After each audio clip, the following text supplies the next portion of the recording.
என்று உன்னை ஆசீர்வதிப்பது என் கடமை. கடமையை எதிர்பார்க்க கூடாது. அந்த அடிப்படையிலே உன்னிடம் அறிந்து அறியாதது போல் புரிந்து அறியாதது போல் தெரிந்தும் தெரியாததை போல ஒரு சில விவரங்கள் கேட்கக்கூடிய முதல் கேள்வி. ஏன்னா கேட்கக்கூடிய கேள்விகளுக்கு வள்ளி என்று சொல்லக்கூடிய வரமுறை மீறாமல் வள்ளிக்கிறது.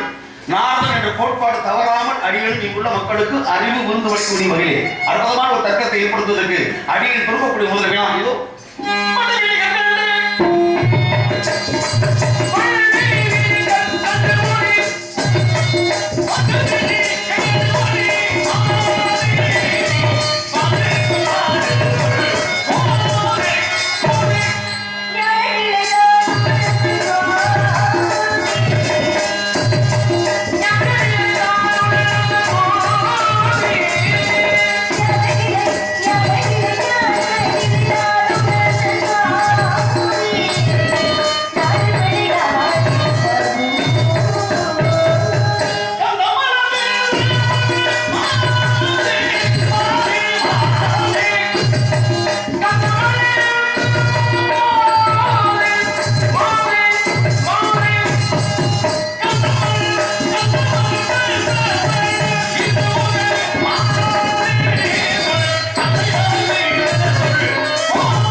எப்படி ஒரு வட்டி பயணம் சரியாக இருக்குமோ அதே போன்று இந்த இடத்திலே இடமிருந்து வளமாக வடமிருந்து இடமாக நீங்க கேட்கணும் அப்படின்ற இடத்துக்கு வந்தாச்சுன்னா அதை கேட்டுங்க. ஏன்னா இரண்டு கேள்வி கேட்காம வாழ்க்கையிலே கேள்வி கேட்பது பகுத்தறிவு யாருக்கு இருக்கு? அது மனுஷங்களுக்கு. நீங்க மனுஷனா அப்படின்னு கேட்டாங்கன்னா ஆமாங்க நாங்க மனுஷன் தான் சொல்லுவீங்கல்ல. அப்ப யார் இந்த இடத்துல கேட்கணும்? யார் இந்த இடத்துல கேட்கணும்? யாரும் கேட்கணும். யாரை தடை பண்ண முடியாது. ஆசிரியர் மாணவர்கிட்ட கேட்கலாம், மாணவர் ஆசிரியர் கேட்கலாம், யாரோட கேள்வி கேட்கலாம். கேள்வி கேட்காதான் தப்பு. கேள்வி கேட்கறது தப்பே கிடையாது. நம்ம தான் கேள்வி கேட்காம வாயை மூடிட்டு இருக்கிறதுனாலதான் எல்லாமே நிறைய பிரச்சனை. ஆசிரியர் கேட்டா கேள்வி, மாணவர் கேட்ட சந்தேகம். அப்படி கிடையாதுல்ல, தெரிஞ்சுக்கிட்டே சில பேர் கேட்பாங்க இது என்னது இன்னொரு தடவை சொல்லி கொடுங்க புரியலையே அப்படின்னு சொல்லுவாங்க. அதுக்கு என்ன தெரியுமா? அப்படி புரியலையா அதுக்கு பேரு புத்தி போயிடும். ஏன்னா தெரிந்தே கேட்பவங்களுக்கு தெரியாம கேட்பது இல்லையா? அறியவிடா ஐயவிடான்னு சொல்லி வினாக்கள்லயே 6 வினா இருக்கு. ஆமா, 7 வினா சுட்டு வினா அப்படின்ற வினா நீங்க போட்டுக்கிட்டே போலாம். சரிங்க. ஆனா கேள்வி கேட்கணும்னா அதுக்கு அடிப்படை காரணம் புத்தி. அதாவது கற்பூர புத்தி, கதலி புத்தி, கரிப்புத்திரான. கற்பூர புத்தி எப்படி தெரியுமா? ஒரு மணி சொன்னா 10 வருஷத்துல எப்படி பிடிக்கிறது சூடம் கற்பூரம், அது மாதிரி 10 ஒரு விட்ட சொன்னா பிடிச்சிக்கணும். 1க்கு 2 முறை 3 முறை அழுத்தி சொன்னா பிடிக்கும். அது கறி புத்தி. ஏன்னா அப்படி கறி வந்து 10 சொன்னா பிடிக்காது. போட்டு ஊதி அதை பிடிச்சு அப்புறம் நின்று கிடைக்கும். ஆனா வாழைப்பட்ட புத்தி வருஷம் பூரா படிச்சு வாழைப்பட்ட போல. இது மாதிரி நீங்க கற்பூரமா கரியா இல்ல கதலியா? நீங்க இந்த இடத்துல கேள்வியே கேட்க ஆரம்பிக்கல. கேள்விக்கு நான் பதில் சொல்லி கேள்வி ஏதாச்சும் சொல்லாம இருந்து அப்படாதான் இந்த வினா வரணும். இந்த கேள்வி வந்து நிப்பாட்டுங்க முத. இந்த கேள்வி இப்ப நீங்க கேட்டீங்க, நீங்க இது 3ல எதுன்னு சொல்லி நீங்க கேள்வி கேட்டிருக்கணும். அதுக்கு நான் பதில் சொல்லாம இருந்திருக்கணும், இல்ல யோசிச்சிருக்கணும். அப்பதான் நீங்க இந்த கேள்வி என்கிட்ட கேட்கணும். எடுத்த உடனே நீங்க எந்த புத்தியில பேசி பார்த்தாலும் தெரியும் அறிவு இருக்கா. எல்லாருக்குமே மனுஷங்களுக்கு சராசரியா 6 அறிவு இருக்கதான் செய்யுது. அந்த 6 அறிவையும் பயன்படுத்தாது நம்ம கையில தான் இருக்கு. எல்லாருமே 6 அறிவை பயன்படுத்துறாங்க. பேசி முடிச்ச கூட தெரிஞ்சு வரும்ல, உங்க வயசு வேலை தெரிஞ்சு வரும்ல. அப்படி தெரிஞ்சு வார்த்தை விடணும். அவத்தையும் கேட்டேன் அப்ப தெரிஞ்சு வரேன் பத்தி அப்ப கேட்கணும். கேட்டதுக்கு அப்புறம் கேள்வி கேட்டதுக்கு அப்புறம் பதில் சொல்லதுக்கு அப்புறம் பதில் சொல்லணும். அப்புறம் நீங்க முடிவு எடுங்க. முதல்ல ஏன் கேட்கிறீங்கன்னா முதல்ல நீங்க எந்த நிலையில நம்மளா சொல்ல முடியுமா? அறிவு இருக்குன்னு எல்லாருமே காமிச்சிருக்க எனக்கு அறிவு இருக்கு. பேசி பார்த்தா தெரியும். அப்ப பேசி பார்த்தாதான் தெரியும். நீங்க வார்த்தையை விடக்கூடாது.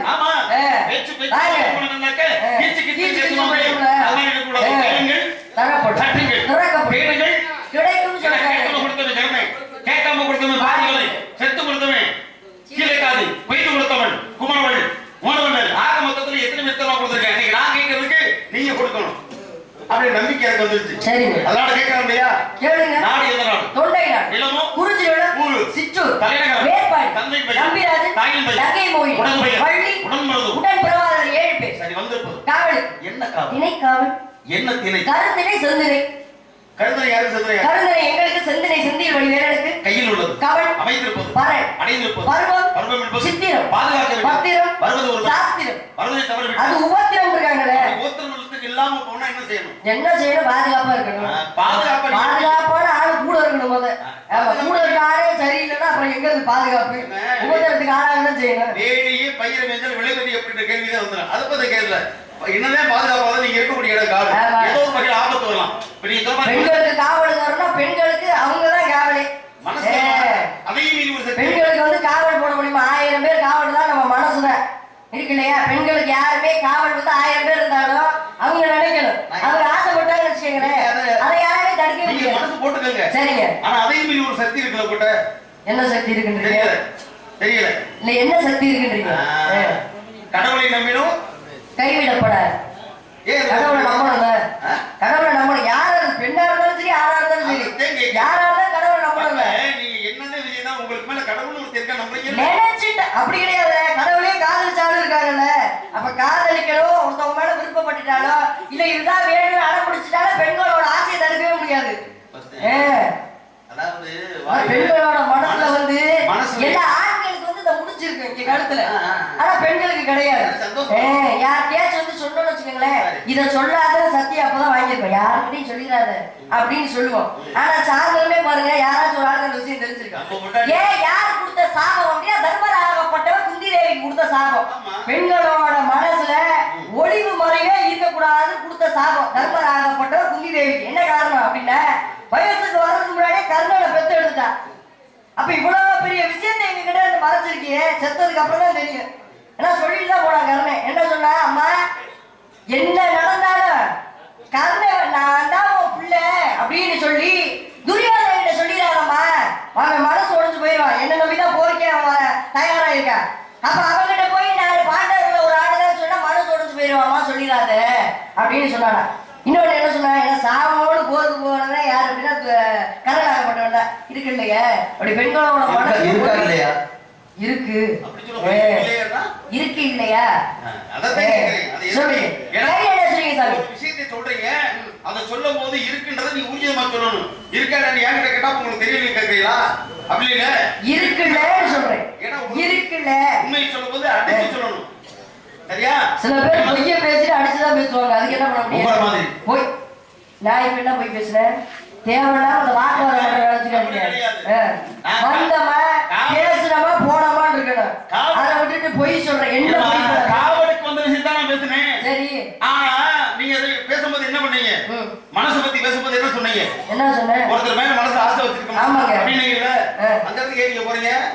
பெண்களை பத்தி பொதுவா சொல்றேன். நீங்கள் பெண் தானே? ஆமா. அப்புறம் அப்படித்தானே உங்களுக்கு இருக்கும். இருக்கு இருக்கா இல்லையா? இருக்கும். நான் கேட்கிறேன், பெண்ணுடைய காதல் இல்லாத உள்ளம் இருக்குமா?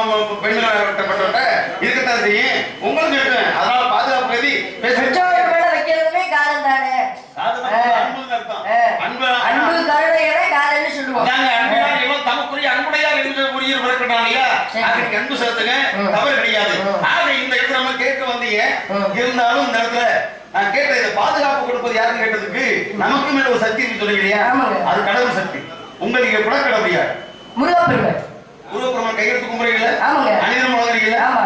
எங்க மாட்டு கருத்துலயே கிடையாது. முருகப்பெருமான் தான் எங்க குல கடவுளே. உருவத்தை பாத்திருக்கீங்களா? உருவத்தை பாத்திருக்கேன். எப்படி இருப்பார்? எப்படி இருப்பாரு? அந்த உருவத்தை எப்படி பார்ப்பார்னா, அவர் வேல் பிடிச்சிருப்பாரு, சேவல் கொடி வச்சிருப்பாரு, மயில் இருக்கும். உருவம் எப்படி இருக்கு? மனுஷ உருவத்துல தான் இருக்கும், பூத உருவத்துல தான் இருப்பாரு. ஆறு தலை கொண்டு இருக்காரு, அதனால ஆறு முகம்னு சொல்லி பேரு. அப்படி சொல்லுங்க. அப்புறம் மனுஷ உருவத்தை தெரியாது. ஏழுங்க இல்லங்க, கேட்டாதானே சொல்லுவோம். எப்படி இருக்காரு? எப்படி இருக்காருன்னா பொதுவா எல்லா இடத்துலயுமே ஒரு தலையோட தான் பார்க்கணும். கையில என்ன வச்சிருக்காரு நான் கேட்டேன். அவரோட உருவம் என்னன்னு கேட்டீங்க. அதான் கேக்குறேன். சொல்லணும்ல, ஆறுதல் இருக்கு, பன்னீர் தோல் இருக்கு, நீங்க தான் சொல்லணும். சரிங்க. 18 கண்கள் இருக்கு. ஆமா. இப்ப நான் அதான் கேக்குறேன். எல்லா இடத்துலயும் அப்படி இருக்கிறது இல்ல. அதனால சொல்றேன். இருக்கிறது இல்ல. பொதுவா ஆனா 6 பேர் நீங்க சொல்றீங்க. ஆமா. ஆனா ஒரே ஒருத்தர் 5 முகத்தோட இருக்கானே, எதுக்கு அடிக்கிறான் முருகன்? 5 முகம் தான் இருக்கும். பொதுவா 6 முகம் தான் முருகன் இருக்கு. ஆமா, 6 முகம் தான் பேரு. 5 முகம் இருக்குன்னா இருக்கு. முருகன் இருக்கா? ஆமா.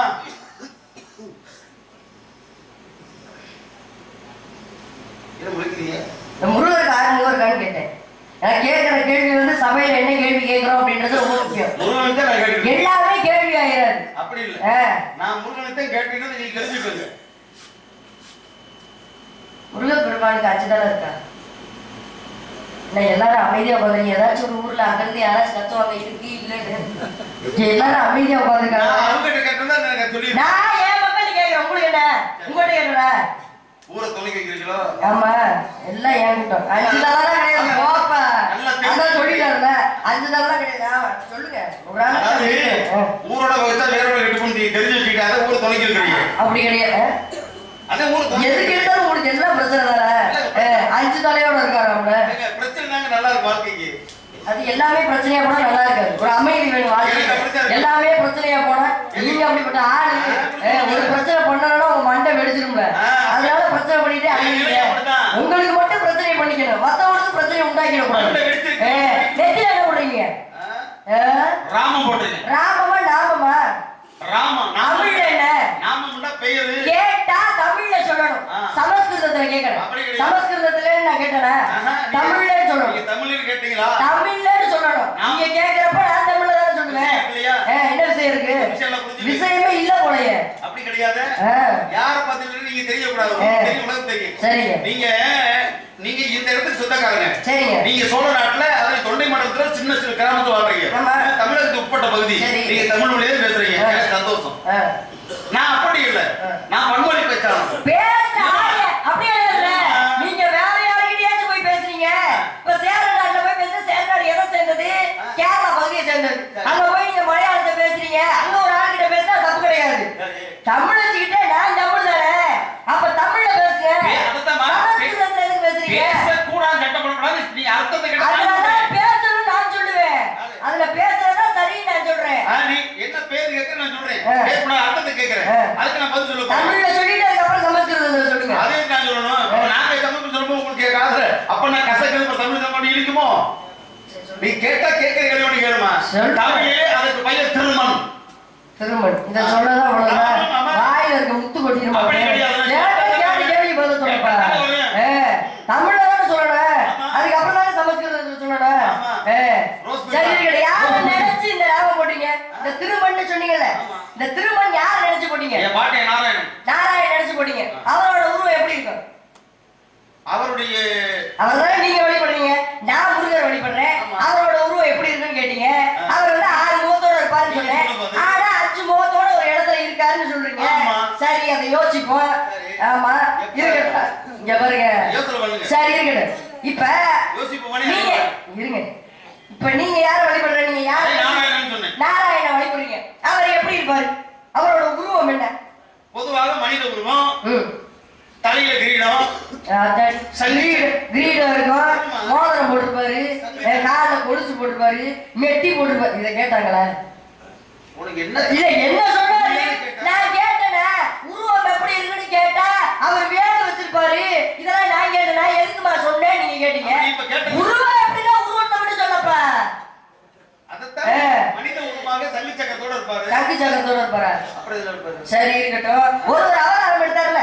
ஆமா. கிருஷ்ண அவதாரத்துல என்னென்னலாம் வச்சிருப்பாரு, என்னென்னலாம் சூடி இருப்பாரு? அப்படி கேளுங்க அவதாரத்தை. ஐயா அப்பா அப்படி கேளுங்க, அப்படி கேளுங்க. நான் கேக்குறது ஒன்னொன்னா பதில் சொல்லுங்க போது. எப்படி இருப்பாரு கிருஷ்ணரோட உருவமோ? அவர் என்னென்ன சூடி இருப்பாரு, என்னென்ன வச்சிருப்பாரு சொல்லுங்க. அதத்தான் சொல்லி கிருஷ்ணனாகப்பட்டவன் தலையில கிரீடமும், அந்த கிரீடத்துல ஒரு மயில் இறகும், கழுத்துல முத்துமணி மாலைகளும், பட்டு பீதாமரங்களும், கையிலே புல்லாங்குழலும், கீழே பாதரட்சையும், காலில தட்டை அணிஞ்சிருப்பாரு. சரி, இந்த மயில் இறகு வச்சிருக்காருல்ல, மயில் இறகு எப்படி வந்துச்சு? நீங்க கும்பிடுற கடவுள் தானே, அவர் நினைச்சா திருமணம் இருக்கீங்க, உங்களுக்கு தெரிஞ்சிருக்கும். எதுவும் கேட்கல, அவருக்கு தலை இல்லாத போயிட்டு நான் கேட்டேன், இப்படி பாக்குறீரு உங்க சோதனை மண்ணை போட்ட மாதிரி. மயில் இறகு அவரோட தலைக்கு எப்படி வந்துச்சு அதை மட்டும் சொல்லுங்க. நான் சொல்றேன் 5 தலையோட முருகர் எங்க இருக்காருன்னு. ஊரை பிடிச்ச கரகத்துக்கு நாயை பிடிச்சு சூடு போட்டாங்க. அதான் சனியனை வந்து மேல போற சனியை கையில கட்டி கீழே எடுத்தா அப்படிதான் பேச முடியும். மேல போற சனியனை கையில கட்டி இழுக்கல. எப்படி நீங்க இருந்து பக்கத்துல நீங்க பாத்துக்கிட்டே இருக்கீங்க. சொல்லுங்க. பிடிச்சிச்சுன்னா அப்புறம் தாங்க முடியாது. ஆத்தாடி பிடிச்சாலும் விட்டுதானே ஆகிறேன். முடிச்சுக்கிட்டேவா இருக்க போது. இப்ப சனி இல்ல. சரிங்க. சனி பகவானை பத்தி உங்களுக்கு என்ன தெரியும் அப்படின்றத இப்ப தெரியப்படுறோம். இப்ப நீங்க ஒரு பழமொழி பேசுறீங்க, நீங்க ஒரு ஸ்லோகம் பேசுறீங்க, நான் பேசுறேன். பழமொழி பேசினா அர்த்தத்தோட பேசணும். சனியை பத்தி சொன்னீங்க. சனி வந்து 7வது கிரகமான கட்டவன். நல்லா புரிஞ்சுக்கோங்க. சூரியன், சந்திரன், அங்காரகன், புதன், பிரகஸ்பதி, சுக்கிரன், சனி. அப்புறம் ராகு, கேது, மொத்தம் 9ல 7வது நபர். இந்த சனிக்கு ஒரே ஒரு இடத்துல கால் ஊனமாச்சு, வாதம் படித்து ஊனமாச்சு. எங்க, எதற்காக?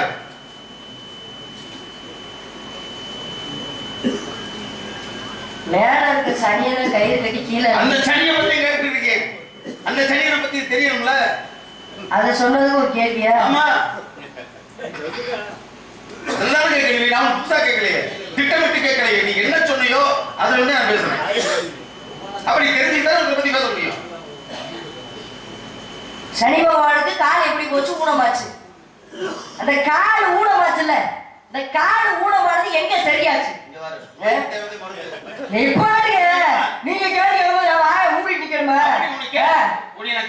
காலு எதுக்காக காலை வந்து யாரு வந்து ஊனமாக்குறது? அந்த காலு ஊனம் எங்க சரியாச்சு? நான் காலை யாரு வந்து ஊனமாக்குறேன் நான் சொல்றேன். காலு எங்க சரியாச்சு? அந்த ஊனம் எங்க சரியாச்சு நீங்க சொல்லணும். சரி சொல்லுங்க. பசிக்கு தேவை உணவுதான் தேவை, நோய்க்கு தேவை மருந்து. நோய் வந்தா தானே மருந்து. ஆமாங்க. இப்படி நான் நோயை பத்தி தானே கேட்டேன். ஆமா. நோய் எடுத்து சொல்லுங்க. உள்ள நோய் தீர்ந்தா மருத்துவரை தேட. நோயே இல்லனா எதுக்கு மருத்துவரை தேட போறோம்? அதே கேக்குறேன். சொல்லுங்க. அப்ப நான் கேக்குறேன், நோய் பயப்படுறது கேட்டீங்கல்ல? நோய் சரியா இருந்தா நான் கேட்டேன். அப்ப நீ நோயை சொல்றது மருந்து தரேன். சரி முதல்ல என்ன கேட்டேன்? கிருஷ்ணனுடைய தலையில ஏன் மல்லி இருந்துச்சு கேட்டேன். ஆமாங்க. நாம ஒரு நேரத்தை கேட்டேன். 5 முகத்தோட முனி இருக்காரு கேட்டீங்க. 5 முகத்தோட இருக்காருல. எங்க இருக்காரு? கோவை மாவட்டத்துல. கோவை மாவட்டம் தெரியுமா? போயிருக்கீங்களா? கோயம்புத்தூர் முழுசா சொல்லுங்க. சுருக்கமா கோவை. கோயம்புத்தூர். ஏன் கோவைன்னு சொன்னா தெரியாதா? இந்த கோயம்புத்தூர்ல சரி கோயம்புத்தூர்ல கோயம்புத்தூர் கிடையாது உண்மையான பேரு. தெரியுமா உங்களுக்கு? பேசுமா. கோயம்புத்தூர் கோவைன்னு சொன்னா உங்களுக்கு என்ன பிரச்சனை? அப்படி கிடையாது. உங்களுக்கு புரியுதா? நீ பதில் சொல்ல ஏன் தெரியுமா நீ கேக்குற? கோவைக்கு போறீங்க. நாடகம் பாப்பணும். கோவைக்கு போயிருக்கீங்களான்னு கேட்க கூடாதா? ஐயா அப்பா நான் அந்த சகத்துல போய் வரேன். ஆமா. இல்ல ஆமா ஒரு பொளத்தி வெளிய சொல்லிக்கங்க. நீ நிக்கறீங்க பாக்க. நிக்கறீங்க பாக்க. நான் பல ஜென்மமா உன்னை பார்த்துட்டு இருக்கேன். வரிசையா உங்களை தான போட்டுறாங்க. அப்புறம் பார்க்க மாட்டேன்டா. விடுங்க. என்ன கூத்துலி. சரி இருங்க. இப்ப இந்த கோயம்புத்தூர் இருக்கு இல்லையா? இந்த கோயம்புத்தூர்ல இருக்க அன்னூர் என்ற கிராமம். இந்த அன்னூர் என்ற கிராமத்துல இரும்பாறைன்னு சொல்லி வரும். இந்த இரும்பாறை என்ற இடத்துல ஓதிமலை என்ற முருகர் கோயில் இருக்குல்ல, இந்த ஓதிமலை என்ற முருகர் கோயில்ல முருகப்பெருமானாகப்பட்டவர் 5 தலையோட காட்சி தருகிறார். 5 தலையோட காட்சி தரதுக்கு காரணம் இருக்கணும்ல. என்ன காரணம் அப்படின்னா பிரணவ மந்திரம். இந்த எல்லாரையும் படைக்கிறது யாருங்க? படைக்கிற தொழில செய்யறது யாரு? எங்க அப்பா பிரம்மா. உங்க அப்பா பிரம்மன். எதை வச்சு நீங்க முருகப்பெருமான் போய் கேக்குறாரு? எதை வச்சு, எதை மூலதனமா வச்சு படைக்கிற தொழிலை நீங்க பாக்குறீங்க அப்படின்னு சொல்லி பிரம்மன் கிட்ட முருகப்பெருமானாகப்பட்டவர் போய் கேக்குறாரு. அதுக்கு இவர் என்ன சொல்றாரு? ஓம் என்ற பிரணவ மந்திரத்தை வச்சு படைக்கிறேன் பார், அதுக்கு பொருள் தெரியுமா உனக்கு அப்படின்னு சொல்லி கேக்குறாரு. அவர் சொல்ல மறுக்கிறாரு. ஏன்னா தெரியாதுன்னு சொல்றது தப்பு. அவருக்கு தெரியாம இருக்குமா? சிற்றின்பத்தை பத்தி சின்ன பிள்ளைகிட்ட சொல்றதா அதை பத்தி சொல்லக்கூடாதேன்னு சொல்லி அதை மறைக்கிறாரு. ஆனா இந்த முந்திரி கொட்டை என்ன பண்ணுச்சு? ஆர்வ கோளாறு என்ன பண்ணுச்சு? அது பக்கத்துல அந்த மலைக்கு அருகிலே இருக்கிற இரும்பு சிறையில அடைச்சிருச்சு பிரம்மனை. முருகப்பெருமானாகப்பட்ட பிரம்மனை இரும்பு சிறையில அடைச்சனாலதான் இரும்பாறை சொல்லி அந்த இடத்துக்கு பேரு. அப்ப அந்த இடத்துல என்ன பண்றாரு? இவரே அந்த ஓதிமலையில இருந்து படைக்கிற தொழில பாக்குறாரு. படைக்கிற தொழில பார்த்தனாலதான் பிரம்மனை போலயே 5 தலை முருகப்பெருமானுக்கு. இந்த 5 தலை இருக்கிறனால என்ன பண்றாங்க அப்படின்னா படைக்கிற தொழில முருகப்பெருமான் செய்ய ஆரம்பிக்கிறாரு. ஒன்னொன்னா படைக்கிறாரு. இந்த திருநங்கையை சொல்றோம்ல, இந்த திருநங்கை அவருக்கு படைச்சதுக்கு அப்படியே மாறாக படைக்கிறாரு. எல்லா காயும் எப்படிங்க இருக்கும்? எல்லா காயும் எப்படி இருக்கும்? பூமியை நோக்கி காய்க்கணும். ஆனா இவர் படைச்சதே எப்படி இருக்குமா? நட்டமா நிக்குமா? என்ன பண்ணுவார்? நட்டமா நிக்குதா? இவரு பேசும்போது இந்த ரெட்டா இருக்கிறதுலாம் என்ன பேசக்கூடாது. நீங்க தானே சொன்னீங்க. நீங்க தான் என்ன சொன்னீங்க? வானத்தை பார்த்தபடி இருக்கு. ஒரு வார்த்தை சொல்லிட கூடாது. நீ சொன்னது நீங்க வானத்தை பார்த்து இவர் படைச்சதெல்லாம் இருக்கும். ஆனா பிரம்மன் படைச்சது எப்படின்னா கீழே இருக்கும். திருநங்கையை பெண்ணும் படைக்காம ஆணையும் படைக்காம பெண்ணு பாதி ஆண் பாதி திருநங்கையை படைச்சது இவர் தான். அப்ப கடவுளே படைச்சனால இது எல்லாமே புண்ணியம் அடைஞ்சிருது. அப்ப மனுஷங்களுக்கு யாரும் சாவே வர மாட்டேங்குது. சாவே அல்ல பூமாதேவி வந்து முடியல. அதோட சுமையை வந்து பூமாதேவியால தாங்க முடியல. என்னவோ தேவர்கள் எல்லாம் போய் முருகப்பெருமான் சொல்றாங்க. யார்? சிவபெருமான் போய் சொல்றாங்க, ஐயா இது மாதிரி முருகன் கிட்ட இருந்து அந்த படைக்கிற தொழிலை வாங்குங்க. பூமாதேவியால தாங்க முடியலையா? யாருமே சாகலைன்னா கூட்டிகிட்டே தான் போகும், எண்ணிக்கை கூட்டிகிட்டே போகுது. அவன் சிவபெருமான் போய் சொல்றாரு, அப்பா நீ என்ன பண்ற? படைக்கிற தொழில பிரம்மகிட்டே கொடுத்துருப்பா அப்படின்னு சொல்றாரு. சுவாமி மலையில அப்பனுக்கே பாரத்தோட சுப்பன்ற மாதிரி ஓதி மலையில என்ன சொன்னாரா? சிவபெருமான கூப்பிட்டு வேத ஆகம விதிகளை சொல்லி கொடுத்தாரா. அந்த வேத ஆக விதிகளை சொன்ன ஓதுனாலதான் ஓதி மலைன்னு சொல்லி அந்த மலைக்கு பேரு. அப்ப 5 தலையோட முருகப்பெருமான் காட்சி தருவது எங்க அப்படின்னா கோயம்புத்தூர்ல இருக்க அன்னூர் என்ற கிராமத்துல உள்ள இரும்பாறை என்ற இடத்துல இருக்க ஓதிமலை முருகர் கோயில் தான் இன்று வரைக்குமே 5 தலையோட முருகப்பெருமான் காட்சி தர கோயில். இதான் நீங்க கேட்ட கேள்வி பதில். சொல்லுங்க அண்ணன் இங்கே உட்கார்றேன். எல்லா நாளும் கூட கூட்டிட்டு போய் முன்னாடி உட்கார வைக்கிறேன். பள்ளியை மட்டும் பதில் சொல்லுன்றது. ஆடு நான் சேர்க்கிறேன், அதான் தானா சேருது. எல்லாருமே அப்புறம் பாருங்க எனக்கு தான் சொல்லுவாங்க. வாங்க ஏன் தெரியுமா? ஏதாச்சும் பூஜை வைப்பீங்க சொல்லுங்க. கிருஷ்ண பரமாத்மாவோட தலையில மயில் வந்ததுக்கான காரணம் என்ன? எதையுமே ஏன்னா கடவுள் வந்து காரணம் இல்லாம செய்ய மாட்டாரு. சிவபெருமானோட தலையில கங்கை இருக்குன்னா அதுக்கு ஒரு காரணம். ஏன்னா வானத்துல இருந்து வந்து விழுந்தா கங்கையோட அந்த இதை தாங்க முடியாதுன்றதுக்காக தலையில வாங்கி கீழே விட்டாரு இருக்கு இல்லையா? பிறையை சூடியதற்கு ஒரு காரணம் இருக்கு. அவருக்கு நோய்வாய்ப்பட்டு 27 மனைவிகள் நட்சத்திரத்தையும் கல்யாணம் பண்றாரு. ஒரு மனைவி மேல மட்டும் பாசமா இருக்காரு. போய் அப்பா கிட்ட எல்லாரும் சொல்ல அப்ப அவரோட சாபத்தினால இவருக்கு வந்து நோய்வாய்ப்பட்டு தேய்ச்சே போறாரு. அதனால வந்து இவரோட நோய் தீர்றதுக்கு சிவபெருமானோட தலையில வந்து பிரயாகப்பட்டது இருக்கு. இப்படி எல்லாத்துக்குமே ஒரு காரணம் இருக்குல்ல. இந்த மயில் வந்ததுக்கு ஒரு காரணம் இருக்குல்லங்க. மயில் இறக்கு வந்ததுக்கான காரணம் என்னங்க? கிருஷ்ண பரமாத்மா வந்து துவாரை ஆண்டு வரும்போது என்ன பண்ண அனுதினமும் நந்தவனத்துல புல்லாங்குழல் வாசிக்கிட்டு அப்படியே சுகமா இயற்கையை ரசிச்சு பாடிக்கிட்டே இருப்பார். அங்கே இவர் புல்லாங்குழல் வாசிக்க குயில்களும் சேர்ந்து பூ ஆரம்பிக்க மயில்கள் நாட்டியம் ஆடும். எங்கே? நந்தவனத்துல. அப்ப இந்த மயில்கள் நாட்டியம் ஆடும் பொழுது அதனுடைய இறகுகள் கீழே வந்து அதை பார்க்கிறாரு. இவங்க மயிலாக எவ்வளவு இருக்கு, சுற்றுலா எவ்வளவு அழகா இருக்கு, இப்படி மயில் கீழே வருகிறதே என்று அந்த நமக்காக நம்மளுடைய பாட்டிலே மகிழ்ந்து ஆடிய இந்த பறவையின் இறகு கீழே வந்து மிதிவிடுவதற்காக அதை எடுத்து நம்ம தலையில் சொல்லிட்டா எவ்வளவு அழகா இருக்கும் அப்படின்னு எடுத்து சொல்லிக்கிட்டாராம். இது பொதுவான கருத்து. சில நேரங்கள் வந்து ஆடித்தளமான கருத்து, ஆணித்தளமான கருத்து அப்படின்னு சொல்லுவாங்க தெரியுமா? அதுக்கு ஒரு அர்த்தம் இருக்கு. ஏன்னா மயிலாகப்பட்டது கேட்டுக்கொண்ட விதம் வரம் எங்கே அப்படின்னா அதற்கு மகாபாரதம் துவாபர யுகத்துல, அதற்கு முன்னால திரேதாயுகம், அங்கே நடந்தது ராமாயணம். ராமாயணத்துல ஒரு முக்கியமான கருத்து, இது ஆட படித்தவர்களுக்கு ரொம்ப விஷயம் தெரியும். நான் முதல் சொன்னது மேலோட்டமான கருத்து, ஆனா அடித்தளமான கருத்து நான் சொல்ல கேட்டுக்குங்க. எப்படின்னா ராமன் லட்சுமணி சீதை முழுவதும் வனவாசம் வந்துட்டாங்க. வனவாசம் கடந்து சித்திரகூட பர்வதத்தை கடந்து சீதையாகப்பட்டவளை பறிகொடுத்த பின்னால ராமன் லட்சுமணன் தேடி போறாங்க. அதாவது கிஷ்கிந்தைக்கு போறதுக்கு முன்னதாக அவங்க பொறுத்த அனுமனுடைய தொடர்பு கிடைக்குது. அனுமனை தொடர்பு கொள்ளாம ராமனும் லட்சுமணன் மட்டும் சீதையை பறிகொடுத்து காட்டுக்குள்ள அடர்ந்த காட்டுக்குள்ள தேடிக்கிட்டே இருக்கிறாரு. தேடிக்கிட்டே தெரியும் பொழுது இதுல ராவணனாகப்பட்டவன் சீதையாகப்பட்டவளை சிறை எடுத்த திசையை நோக்கி என்ன பண்ணுது? அந்த காட்டுக்குள்ள கானகத்துக்குள்ள இருந்த ஒரு மயில் அப்படியே தன்னை மறந்து நாட்டியம் ஆடி ராமன் முன்னால அது சில பாசைகள், ஏன்னா காட்டுக்குள்ளே இருந்ததுனால, ஏன்னா கடவுள் தானே மனிதன் அவதாரம் பண்ணியிருக்கான், சில பாசைகள் புரியும் ராமனுக்கு. இந்த மயில் என்ன சொல்லுது? ராமா ராமா சீதை அம்மாவை கடத்திட்டு போனது அந்த விஷயம் வழியா போனா கட்டது எனக்கு தெரியும். ஒரு பெண்ணுடைய அரவசத்தை கேட்டது, நான் ஆளு உருவத்தை பார்க்க முடியல, ஆனால் ஆகாய மார்க்கமாக பறந்து போன மாதிரி திசை மட்டும் எனக்கு கண்டுபிடிச்சிட்டேன் அப்படின்னு சொல்லுது. மௌன மொழியில பேசுது. மௌன மொழியில பேசுறதுல ராமன் அப்படியா, சரி எந்த திசை எனக்கு அடையாளம் காட்டு. அடையாளம் காட்டுறதுக்கு நம்ம மனுஷனா அப்படியே கையை பிடிச்சு காட்டுறதுக்கு கிலோமீட்டர் மார்க்கெட் கட்டி காட்டுறதுக்கு இல்லையா? அப்ப அந்த மயில் என்ன பண்ணி தெரியுமா? வாங்க என் முன்னாடி தலையை ஆட்டிக்கிட்டு 10 எட்டு போக தன்னுடைய உடம்பு ஒரு இறகு அப்படி கீழே உளுத்து விட 10 எட்டு போக வழிகாட்டுதான். தன்னுடைய உடம்பு அப்படி உளுத்து ஒரு இறகு கீழே விட இப்படி தொலைதூர பாதையாக காட்டுக்குள்ளேயே பயணம் போயிட்டே இருக்காங்க. போகும்பொழுது கடல் பகுதியை அது வர முடிய போகுது. அந்த கடல் பகுதியை நிறைய கடல் பகுதியை ஒட்டின உடனே தன் ஒட்டுமொத்தமாக தன்னுடைய உடம்புல இருந்து விலகி வெறும் மேனியோட அப்படியே எலும்பும் தூரமா இந்த ரெக்கையில பறவைக்கிற பறவைகளுக்கு வந்து அந்த இறக்கைகள் தான் பலமே. யானைக்கு எப்படி பலம் தும்பிக்கையிலையோ அதே போல பறவைகளுக்கு இறகு தான் பலம். அந்த இறகுகள் ஒடிஞ்ச அது சிறகுடிந்த பறவை பண்ற இல்லையா, அப்படி சிறகுகள் இருக்கக்கூடிய இறகெல்லாம் ஒடிந்து தன்னால் கீழே உள்ள பின்னால எலும்பும் தோடுமா இருந்த மயில் மயங்கி கீழே வந்து உயிர் போகிற தருவாய்க்கு வந்துருச்சு. ராமன் கண்ணீர் விடுகிறார்.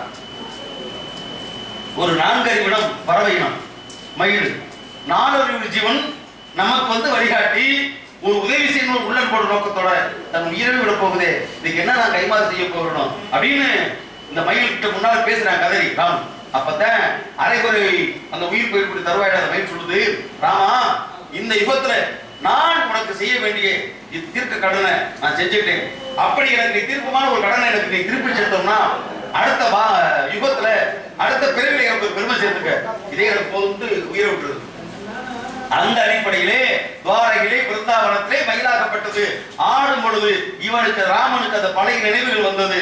அந்த சிறகு ஒடிந்த உடனே நமக்கு வழிகாட்டிய மயிலாக இதுவும் இருக்குமோ, ஆக மொத்தத்திலே அது சிறகுடிந்து தன் உயிரை விட்ட காரணத்தாலே இந்த சிறகை பார்த்த உடனே நம்மளை கும்பிடுவர்களாம்.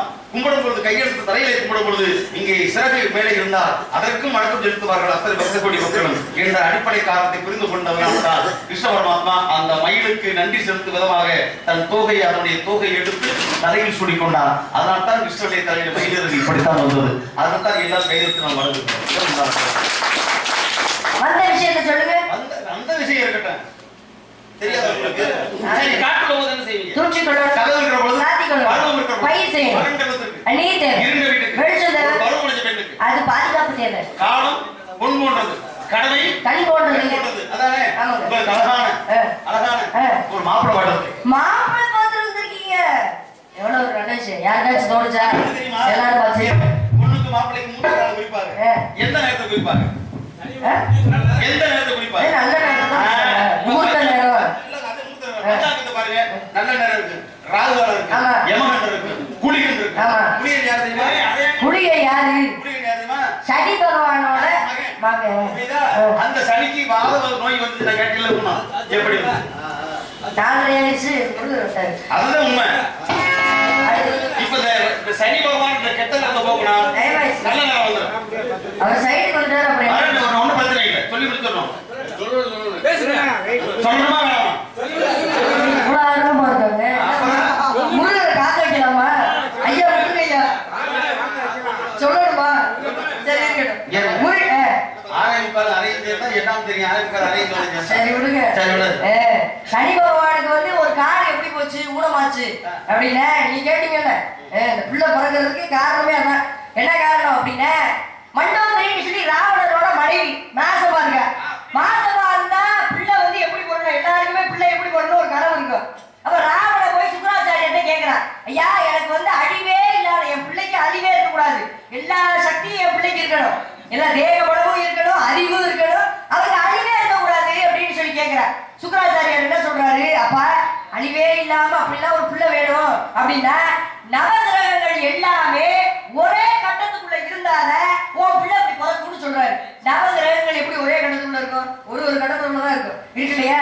இப்போ ஒரு கட்டத்துக்குள்ளதான் இருக்கும். ஒரே கட்டத்துக்குள்ள வந்து நவகிரகங்களா இருந்துச்சுன்னா நீ கேட்ட மாதிரி ராவணா உனக்கு பிள்ளை பிறக்கும்னு சொல்றாரு. இவர் என்ன பண்றாருக்காக, என் பிள்ளை அப்படி பிறக்கணுமேன்றதுக்காக நவகிரகங்கள் எல்லாத்தையுமே கைது செய்யறாரு, சிறை அடைச்சிடறாரு.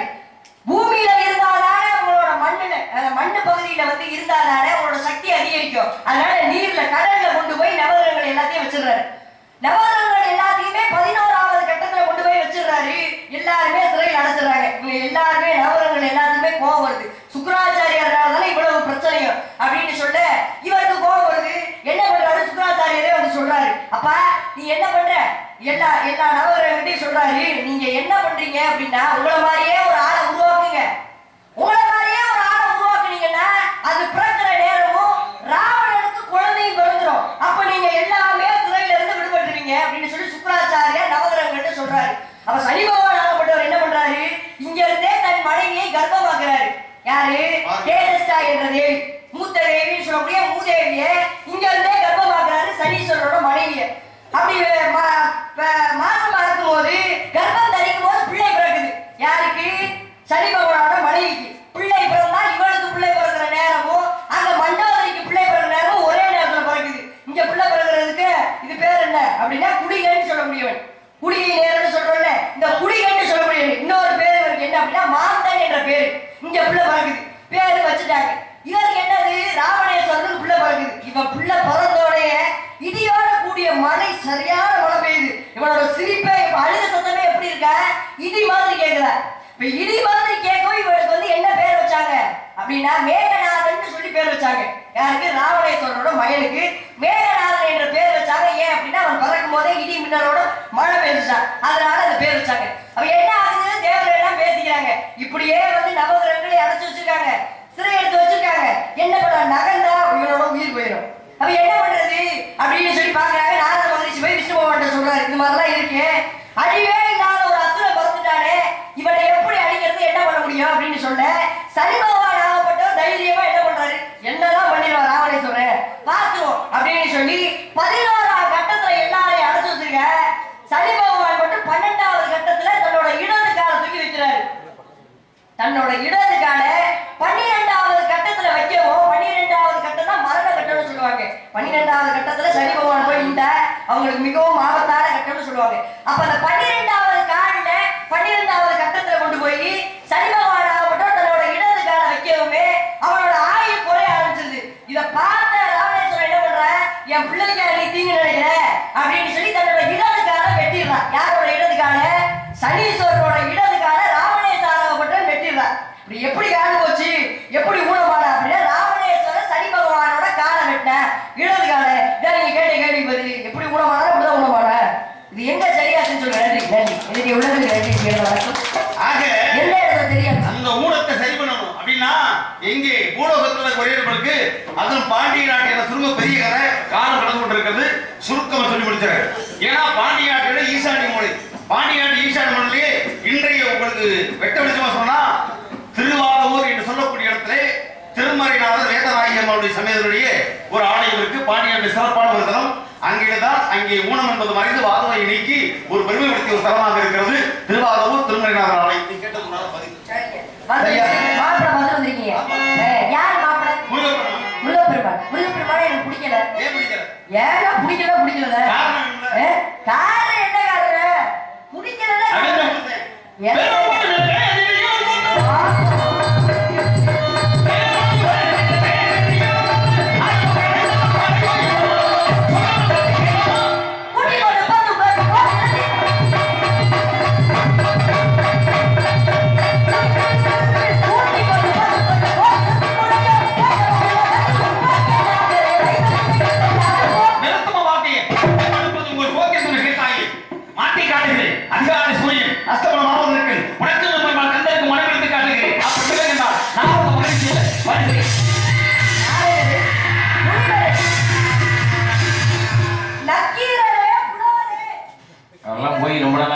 இப்படி போய் சேர்ந்துட்டாரா?